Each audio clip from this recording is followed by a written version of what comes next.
제가 어릴 때 있었던 일입니다. 하루는 밖에서 놀다가 목이 말라서 집에 들어왔습니다. 부엌에 가서 물을 찾았지요. 가만히 보니 부엌 한쪽에 물컵에 물이 담겨 있는 것을 보았습니다. 무척 목이 말랐던 터라 단숨에 마셔버렸습니다. 그런데 먹고 나니까 좀 맛이 이상해요. 분명히 보리차라고 마셨는데 느끼하고 텁텁하고 불편합니다. 알고 보니 저희 어머니께서 식용유를 한번 쓰고 나서 컵에 따라 놓은 거였어요. 식용유 비슷합니다. 보리차하고 35년도 더 된 일인데 아직까지 그 느끼한 맛이 기억이 생생합니다. 목마른 사람에게는 생수가 필요합니다. 목이 마르다고 아무거나 마시게 되면 문제가 생깁니다. 성경에는 말세가 되면 하나님의 말씀을 듣지 못하는 영적인 기갈이 있을 것이라 이렇게 말씀하셨어요. 요즘 새벽 예배 아모스서 하고 있는데 아모스 8장 11절에 이런 말씀이 기록되어 있습니다. 보라, 날이 이를지라 내가 기근을 땅에 보내리니 양식이 없어 주림이 아니요 물이 없어 가람이 아니요 여호와의 말씀을 듣지 못한 기갈이라 그랬습니다. 홍수가 나면 온통 물천지이지만 정작 마실 물이 없는 것처럼 말세에 수많은 종교기관이 우후죽순처럼 서 있지만 영혼의 갈증을 해소하는 생명수 같은 말씀이 희귀해질 것이다 하는 그런 말씀입니다. 세월호 참사 이후로 매스컴에서는 이 구원파라는 용어가 끊이지 않고 계속 나옵니다. 구원파라고 하는 것은 이단입니다. 이단 종파인데 크게 세 가지 계열이 있어요. 권신찬 씨 계열이 있고 이요한 씨 계열이 있고 박옥수 씨 계열이 있습니다. 요즘에 이 세월호 참사로 물의를 일으킨 기독교 복음 침례회라는 이 집단은 이 권신찬 계열의 구원파입니다. 권신찬 씨하고 그 사위가 유병언 씨예요. 이 두 사람이 교주로 있는 집단이다 하는 겁니다. 박옥수 씨는 이 대형 집회를 많이 합니다. 구원의 비밀 이래가지고 박옥수 집회 이래가지고 운동장 같은 데서 집회를 많이 해요. 이 권신찬 씨 또 유병언 씨 이쪽 계열은 기업을 해서 또 그쪽으로 커진 집단이 되겠습니다. 이들 구원파는 우리 기독교의 올바른 가르침에서 벗어난 이단입니다. 우리 대한예수교 장로회 총회에서는 1992년 제77회 총회에서 이들을 이단으로 규정을 했습니다. 오늘 우리에게 주시는 하나님의 말씀에 이단자들의 특징이 간략하게 요약되어 있습니다. 오늘 말씀 제가 다시 한번 보겠습니다. 베드로후서 2장 1절에 보면은 후반절에 그들은 멸망하게 할 이단을 가만히 끌어들여, 거짓 선생들입니다. 그들이 멸망하게 할 이단을 가만히 끌어들여. 첫 번째, 볼펜 있으면 동그라미 1번 이렇게 치셔도 됩니다.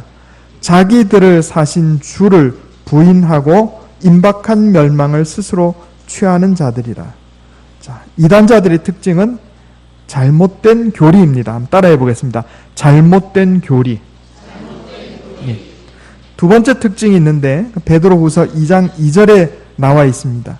여럿이 그들의 호색하는 것을 따르리니 이로 말미암아 진리의 도가 비방을 받을 것이요. 자, 호색하는 것, 세번역 성경에는 많은 사람이 그들을 본받아서 방탕하게 될 것이니 이렇게 번역했습니다.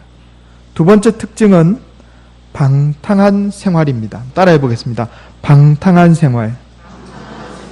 이단자들은 방탕하게 생활합니다. 그래서 이 방탕한 생활 때문에 기독교가 비방을 받는다 그랬어요. 세 번째 특징은 3절에 나와 있습니다. 베드로후서 2장 3절에 그들이 탐심으로써 지어낸 말을 가지고 너희로 이득을 삼으니 그랬습니다. 세 번째는 탐욕의 노예입니다. 따라해 보겠습니다. 탐욕의 노예. 세번역 성경에는 이렇게 번역되어 있습니다. 그들은 탐욕에 빠져서 그럴듯한 말로 여러분의 호주머니를 털어갈 것입니다. 그랬습니다. 이단자들의 특징, 첫 번째 잘못된 교리예요. 두 번째로 방탕한 삶입니다. 세 번째로 탐욕의 노예가 되어서 성도들을 속여서 돈을 갈취한다. 그랬습니다. 오늘 본문 말씀을 통해서 올바른 신앙, 곧 건강한 신앙하고 그릇된 신앙, 즉 병든 신앙을 구분하는 기준을 한번 살펴보도록 하겠습니다. 금방 말씀드린 것처럼 건강한 신앙, 올바른 신앙은 올바른 교리를 가지고 있습니다. 잘못된 신앙, 병든 신앙은 그릇된 교리를 가지고 있습니다. 교리라고 하는 것은 하나님의 말씀인 성경을 간략하게 요약하고 조직화한 것을 우리가 교리라 이렇게 부릅니다. 전에 어느 신문에서 의사 선생님 한 분이 의사의 사명에 대해서 쓰신 글을 읽어본 적이 있습니다. 그분이 이렇게 썼습니다. 한 사람의 환자를 살리기 위해서는 오랜 노력과 세심한 주의가 필요합니다. 바르게 진찰하고 주사와 약물을 신중하게 투여해서 환자의 변화를 살펴가면서 진료합니다. 그래서 의사가 병든 사람을 치유해서 살리는 과정은 시간도 많이 걸리고 노력도 많이 걸리고 조심스러운 과정이다 하는 겁니다. 그런데 의사가 환자를 죽이는 것은 간단하다 하는 겁니다. 수술하다가 칼 한 번 삐끗 잘못하면 환자가 죽습니다. 주사를 한번 잘못 놓으면 쇼크로 환자가 죽습니다. 약물을 잘못 투여하면 환자가 죽는 겁니다. 살리는 것은 어려운데 죽이는 것은 간단합니다.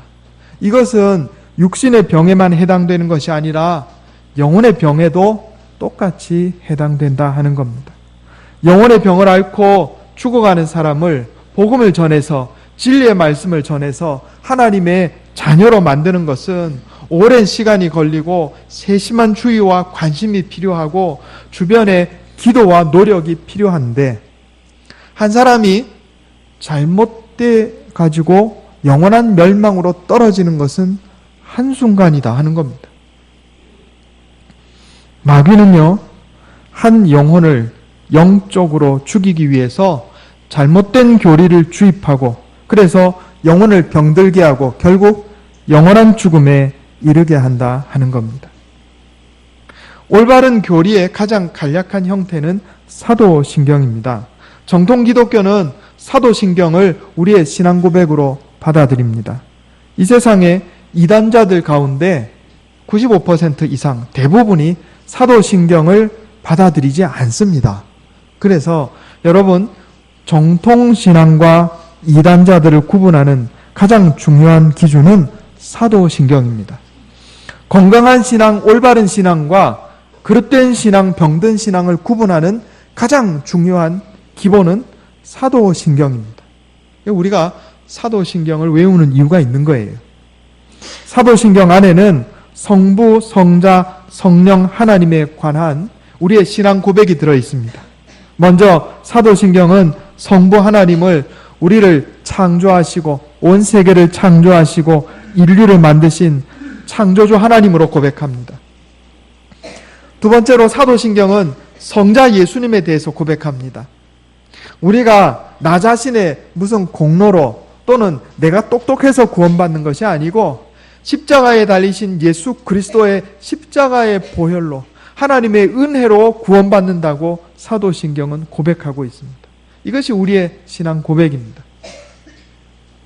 우리는 죽을 수밖에 없는 죄인이 돼 예수님의 십자가의 보혈로 하나님의 은혜로 구원을 받는 겁니다. 세 번째 부분은 성령 하나님에 관한 부분입니다. 성령께서 예수님의 십자가의 공로를 나의 공로로 만들어 주신다 하는 겁니다.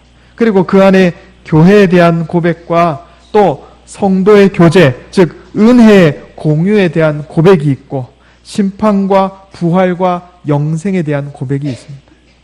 우리가 사도신경을 외우면서 이것을 하나하나 마음에 새겨야 할 것입니다. 구원파는요, 이 잘못된 교리들을 가지고 있어요.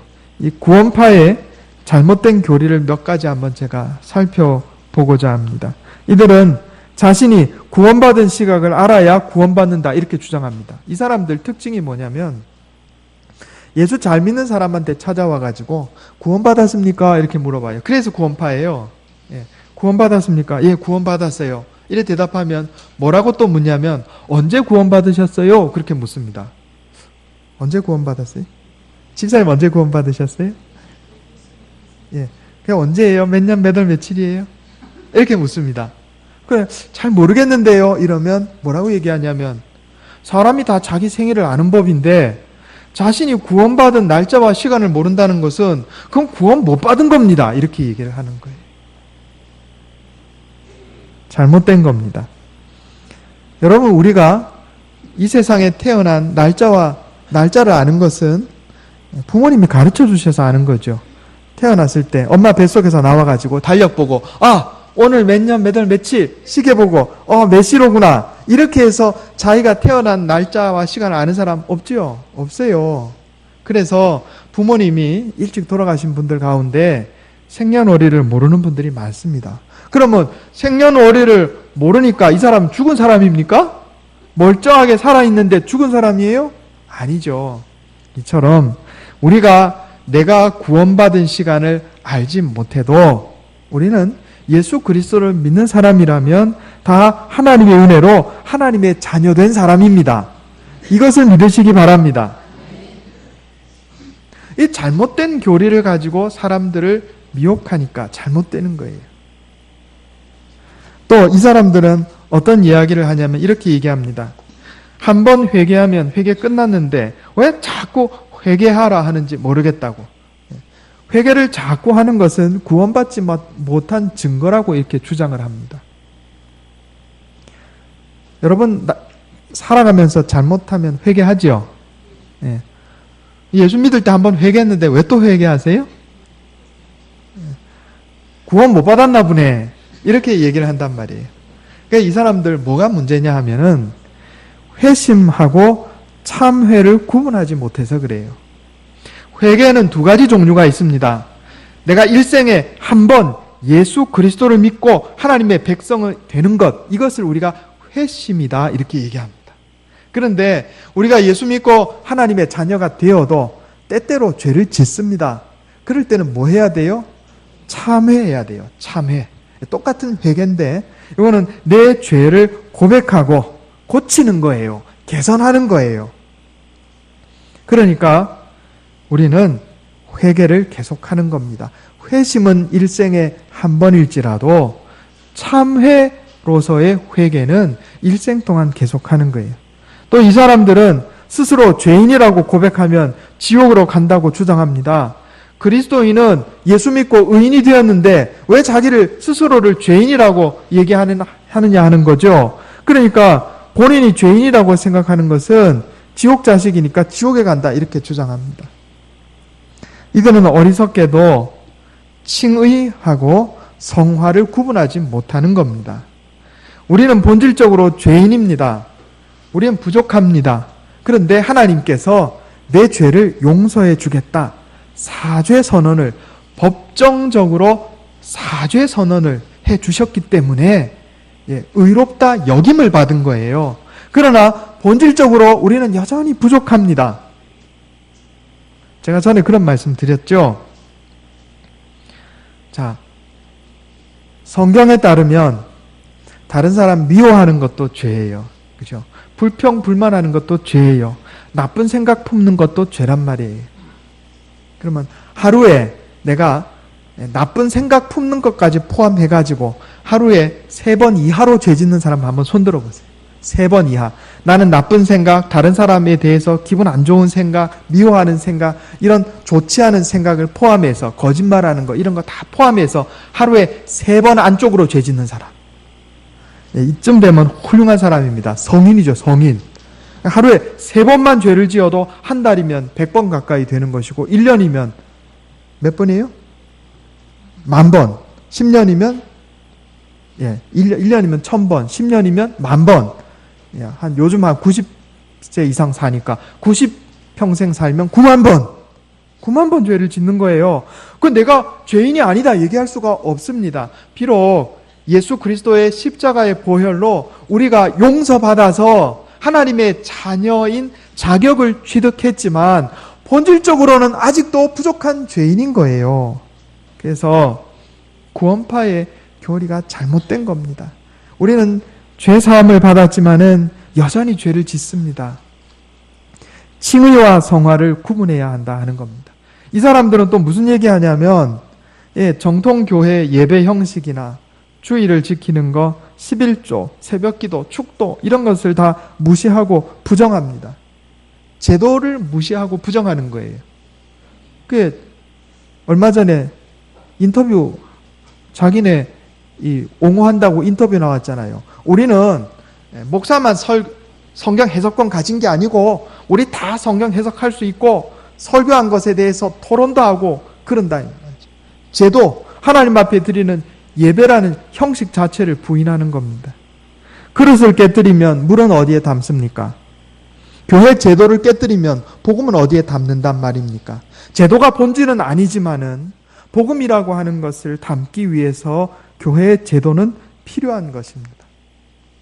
잘못된 생각들을 갖고 있기 때문에 잘못된 삶으로 빠져들어서 광신도가 되는 거예요. 이런 것을 우리가 종교 중독이라 그럽니다. 따라해 보겠습니다. 종교 중독. 알코올 중독이 있고요.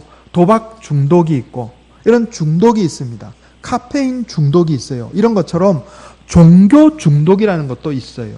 그게 뭔가 하면 잘못된 교리 받아들여 가지고 머리가 딱딱하게 굳어버리는 거예요. 그리고 거기에 미치는 거예요. 정말로 하나님께서 기뻐하시는 뜻이 무엇인지, 바르게 산다는 것이 무엇인지, 인생의 의미가 무엇인지 이런 거에 대해서 배우고 깨달아갈 생각은 하지 않고 그냥 규정되어 있는 교리에 완전히 세뇌당해가지고 그거 아니면 죽는 줄 알고 빠져드는 것이 종교 중독입니다. 이단자들은 잘못된 교리를 전파합니다. 사탄 마귀는 잘못된 교리를 우리 영혼에 주입해서 우리 영혼이 병들게 하고 결국 멸망하게 만든다 하는 겁니다. 올바른 신앙, 그릇된 신앙, 건강한 신앙과 병든 신앙을 구분하는 두 번째 기준은 도덕적인 삶입니다. 따라해 보겠습니다. 도덕적 삶. 이단들은요, 방탕하게 삽니다. 정통 기독교는 하나님께서 우리에게 주신 계명을 귀하게 여기고 순종합니다. 하나님께서 우리에게 주신 계명들을 간단하게 요약한 것을 우리가 십계명이라 이렇게 부릅니다. 여러분 찬송가에 보면 십계명 나와 있어요. 십계명 한번 같이 보겠습니다. 다 외우시죠? 대답이 없으시네요? 이건 다 외우셔야 됩니다. 그리스도인이라면 십계명 정도는 다 외우셔야 돼요. 십계명. 찬송가 뒤에 출애굽기 20장에 나온 십계명이 기록되어 있습니다. 제가 한번 십계명 읽어보겠습니다. 제1은 너는 나 외에는 다른 신들을 내게 두지 말라. 이것도 어떤 사람들 오해하는 사람들이 있어요. 하나님이 무슨 독재자 폭군이냐? 자기만 섬기라 그러게? 아니에요. 하나님이 이 세상을 만드신 창조주이시고 우리의 생명의 주인이시기 때문에 우리가 주님을 섬기는 거예요. 여러분, 나를 낳아주신 부모님이 멀쩡하게 계신데 딴 아저씨 아줌마 찾아가지고 엄마 아빠 그러면 그 사람이 제정신입니까? 아니죠. 하나님께서 나 외에 다른 신을 내게 두지 말라 이렇게 명령하신 것은 우리의 창조주이시고 우리 생명의 근원이신 바로 그 하나님을 섬기라 이런 말씀입니다. 제2는 너를 위하여 새긴 우상을 만들지 말고 위로 하늘에 있는 것이나 아래로 땅에 있는 것이나 땅 아래 물속에 있는 것에 어떤 형상도 만들지 말며 그것들에게 절하지 말며 그것들을 섬기지 말라. 하나님은 어떤 형상과 모양으로도 표현할 수 없는 분입니다. 우리가 어떤 모양을 만들고 형상을 만들면 이거 오해하게 되는 거예요. 하나님에 대해서 오해하게 돼요. 잘못된 신앙으로 빠져드는 거예요. 그러니까 형상을 만들지 말라 이렇게 명령하신 겁니다. 제3은 너는 내 하나님 여호와의 이름을 망령되게 부르지 말라. 이것은 하나님의 이름으로 잘못 맹세하는 것을 말합니다. 자신이 그리스도인이라 주장하면서 하나님을 욕되게 하는 삶을 사는 것을 의미합니다. 그 하나님의 이름을 망령되게 일컫는 거예요.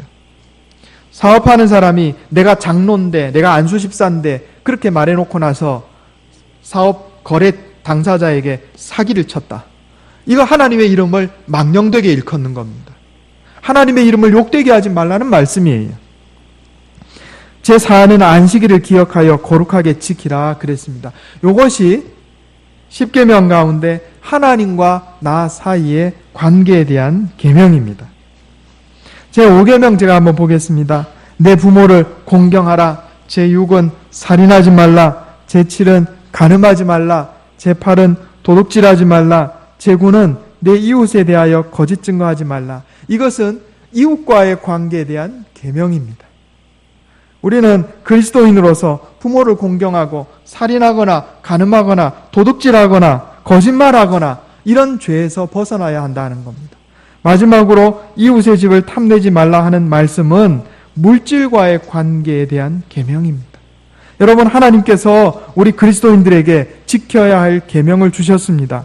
이건 우리가 지켜야 하는 겁니다.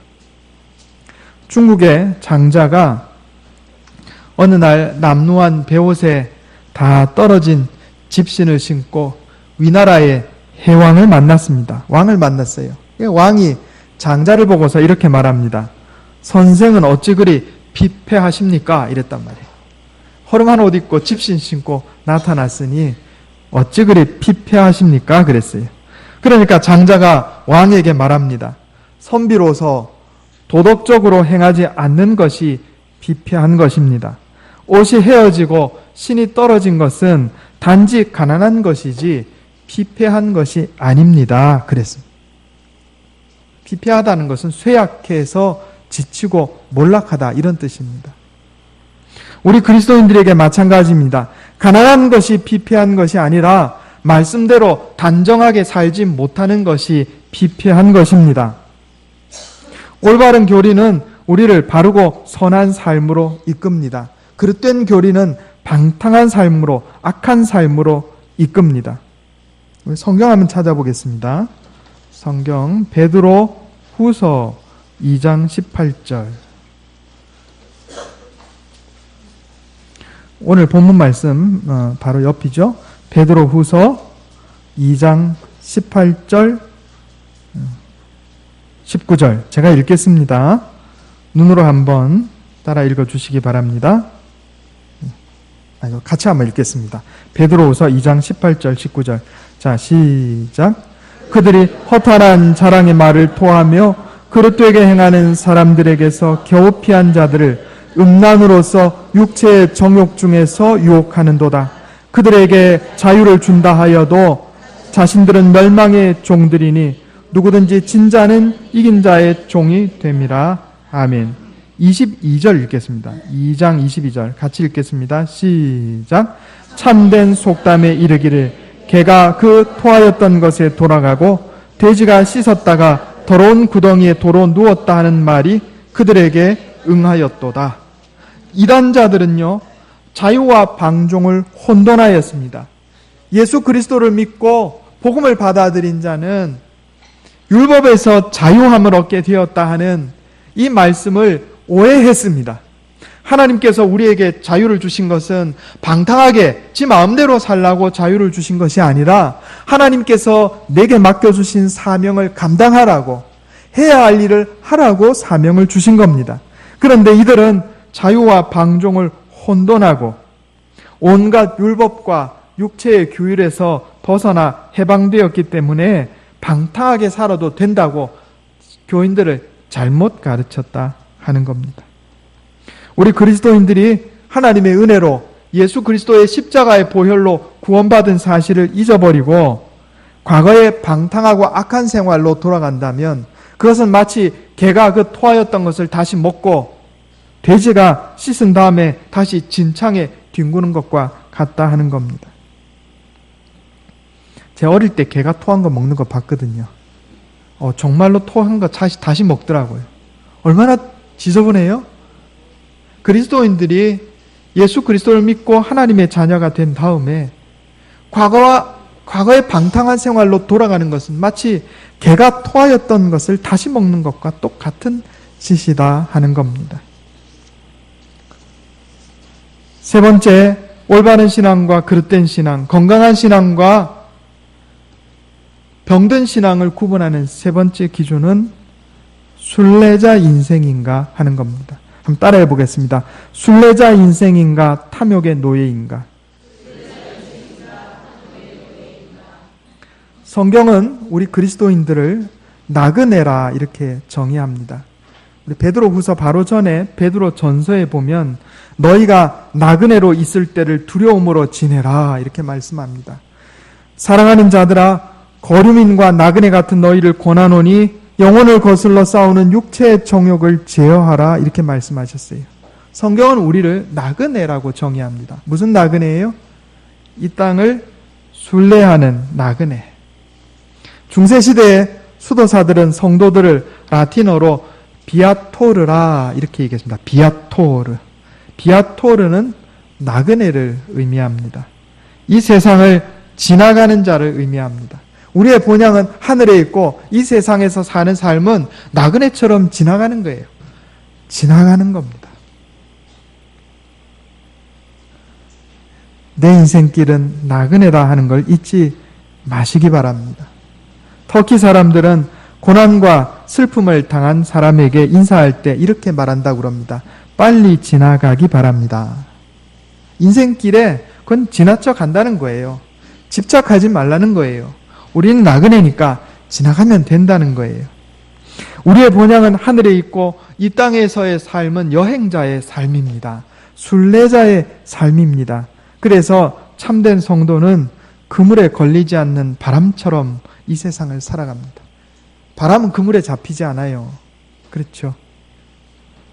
우리가 순례자의 인생, 나그네 인생을 살지 못하고 자꾸 이 세상에 집착하고 살게 되면 탐욕의 노예가 되어버립니다. 종교가 타락하면 이타적인 모습을 잃어버리고 탐욕의 노예가 되어버립니다. 여러분, 이단의 특징이 뭔가 아십니까? 오늘 말씀에 그렇게 합니다. 베드로후서 2장 3절에 세 번역에 그들은 탐욕에 빠져 그럴듯한 말로 여러분의 호주머니를 털어갈 것입니다. 타락한 종교는 사람들을 섬기고 자신을 희생하는 것이 아니라 오히려 자신의 이익을 위해서 사람들을 이용하고 희생시킵니다. 여러분, 건강한 교회는 성도들에게 복을 나누어 주고 말씀을 가르치고 바르게 살게 하기 위해서 영적인 복을 나누어 주지만 타락한 교회는 성도들을 쥐어짜서 돈을 내게 만듭니다. 이 타락한 교회의 특징이에요. 그럴듯한 말로 꿰어서 종교 지도자들이 그럴듯한 말로 성도를 꿰어서 자기의 이익을 위해서 돈을 갈취합니다. 이게 타락한 종교의 특징이에요. 병든 신앙의 특징이란 말입니다. 간디는 개인이나 국가가 무너지는 원인을 7가지를 제시를 했습니다. 첫 번째는 철학이 없는 정치입니다. 두 번째는 노동이 없는 부입니다. 노동하지 않고 부자가 되는 거예요. 세 번째는 윤리 없는 쾌락입니다. 네 번째는 인격이 없는 지식입니다. 다섯 번째는 도덕성이 없는 경제입니다. 여섯 번째는 인간성이 없는 과학입니다. 일곱 번째는 희생 없는 종교라 그랬습니다. 그리스도인들은 세상을 향해 빛을 발하고 소금의 역할을 감당해야 합니다. 우리는 세상을 위해서 우리 자신의 것을 내어놓고 희생해야 하는 겁니다. 세상에 거짓 선지자, 거짓 교사들이 많이 나와 있습니다. 이들은 멸망하게 할 이단을 끌어들여서 잘못된 교리를 가지고 사람의 영혼을 병들게 하고 또 방탕하게 살면서 그것이 옳다고 선전합니다. 또 교묘하게 꾸민 말을 가지고 사람들의 호주머니를 털어간다 하는 겁니다. 올바른 신앙은 성경에 기초한 올바른 교리를 가지고 있습니다. 올바른 신앙은 도덕적으로 윤리적으로 바른 삶을 사는 겁니다. 계명을 지키고 사는 겁니다. 올바른 신앙, 건강한 신앙은 이 세상 살면서 나그네처럼 순례자처럼 살아가고 세상의 것들에 집착하지 않는 겁니다. 그물에 걸리지 않는 바람처럼 그렇게 살아가는 저와 여러분 다 되시기를 예수님의 이름으로 축원합니다. 기도하겠습니다. 하나님 아버지, 홍수가 나면 많은 물이 있지만 먹을 물이 없는 것처럼 오늘날 수많은 종교와 수많은 단체들이 있지만 생명의 말씀이 희귀하게 된 것을 주님 앞에 고백합니다. 아버지 하나님, 우리가 주님 앞에 올바로 서서 건강한 신앙, 바른 신앙 안에 살게 하여 주시옵소서. 잘못된 교리들을 다 내어버리고 하나님 말씀에 기초한 올바른 진리의 말씀 안에 살게 하여 주시옵소서. 방탕한 삶을 내어버리고 개가 그 토한 것을 다시 먹고 돼지가 다시 진창에 뒹구는 어리석은 삶을 내어버리고 도덕적으로 단정한 삶을 살게 하여 주시옵소서. 주여, 우리가 이 세상의 것에 집착하지 말게 하시고 탐욕의 노예가 되는 것이 아니라 순례자처럼 나그네처럼 지나가는 인생, 그물에 걸리지 않는 바람처럼 살아가는 인생들 다 되게 해 주시옵소서. 이것이 내 힘과 능력만으로 되지 않음을 고백하오니 말씀으로 날마다 나를 깨우쳐 주시고 성령으로 인도하여 주시옵소서. 우리 주 예수님의 이름으로 간절히 기도하옵나이다. 아멘.